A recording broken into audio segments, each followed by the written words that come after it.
السلام علیکم ناظرین، مرزا غلام قادیانی نے صہیونی ایجنڈے کی تکمیل اور برطانوی سامراج کے توسیع پسندانہ عزائم کو پورا کرنے کی غرض سے ممانعت جہاد پر مشتمل مواد کو نہ صرف ہندوستان بلکہ عرب ممالک تک میں پھیلایا تاکہ برطانوی سامراج کے خلاف دیگر ممالک میں جاری جہاد اور آزادی کی تحریکوں کو بھی نقصان پہنچایا جا سکے۔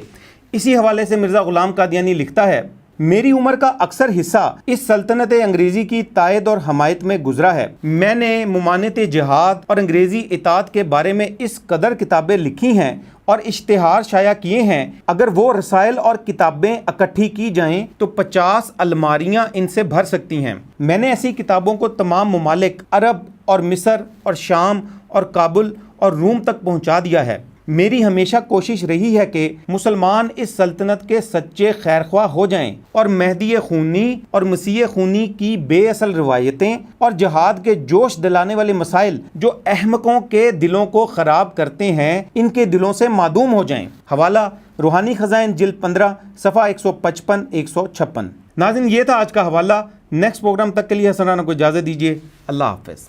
تحفظ ختم نبوت، ناموس رسالت، رد قادیانیت، حالات حاضرہ اور دیگر اہم ملکی و بین الاقوامی موضوعات پر مبنی مستند اور معلوماتی پروگرامز دیکھنے کے لیے KTV آفیشیل کے YouTube چینل کو سبسکرائب کیجیے۔